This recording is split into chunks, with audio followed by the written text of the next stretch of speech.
Shit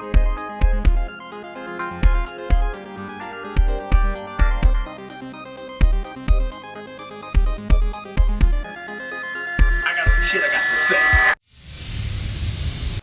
Hello, internet fans. It's your old pal Rotten Roger DeMarco here from RepulsiveReviews.com. This week, we're going to talk about Michael Fish's 1989 film, Death Spa. The place for a killer workout. But first, let's take a look at Ryan Rogers' Splatter Facts. We have 5 bushes. We have 16 titties. And we have 15 dead bodies. So that's the highest one yet. The methods of death include, but are not limited to, pec deck, neck stabbing, acid sprinkler, and exploding hand. Kill someone. My personal favorite death in this movie, reanimated swordfish. Flat out exploding and fire.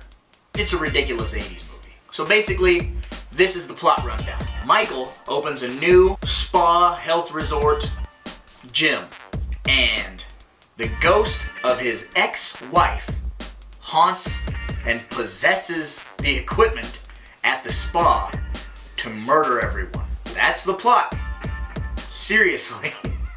So basically, Mary Lou from Prom Night 2 is running around possessing pec decks and tearing people's rib cages out and overheating saunas and things like that. Also, if you look real close, you'll see Karen Parsons, Hilary Banks from Fresh Prince of Bel-Air, being a ditzy spa patron.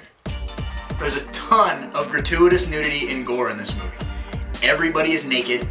There is a lot of sexual, it's not even an undertone. It's right out there. There's a lot of sex appeal and sexy things happening. Leg warmers. Lots and lots of super hot leg warmers in this movie. You almost have to pause it and take a break. It's super sexy. Tons of social commentary on the 80s and the health boom of the 80s, the gym culture, you know. Everybody's all greased up and pumping lots of iron. It's ridiculous. This movie was really ahead of its time with programmable gym equipment, you know, and just because at that time there was a lot of free weights and aerobics, but in this movie they have gym equipment that you can punch in numbers for how long you want to lift or how heavy you want to lift. And also the end of this movie is a little confusing. They have a costume party at the spa, which sort of ends up being like the prom in Carrie. So then the ghost can lock everybody in and then light them on fire. It's really kind of a mess, honestly, but it's super fun. So I don't have a lot of complaints about it. Ken Foree plays Marvin, runs around looking mighty handsome, as always. And although it's sort of a throwaway role, he doesn't really stand out, doesn't have a lot of dialogue, doesn't have a lot to do, but he's there. If you look for him, you get to see him. So that's also pretty rad. I also really like this quote from the movie. This girl hits on a guy who's apparently the alpha male, and he tells the girl, "Besides, I'm Beta, you're VHS." Like she's not good enough. But Beta lost the war and VHS reigned supreme, so you, sir, are a douche. One other thing, very, very strange about this movie is the lead character's girlfriend. She gets blinded in an accident early on in the film. So he's kind of taking care of her while she's blind.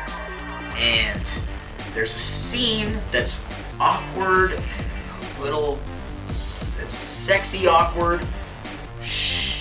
They have a blind dinner and it's candlelit and sexy, and then he fucks her mouth with a piece of asparagus. So that's pretty rad. I can't make this shit up. These things happen in these movies.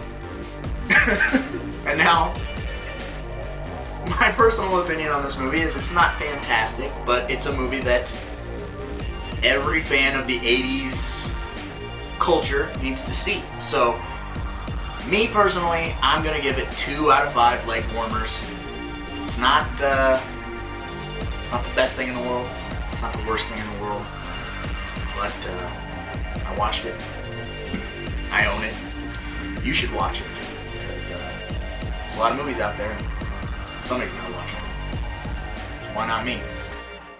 So that you can watch it later.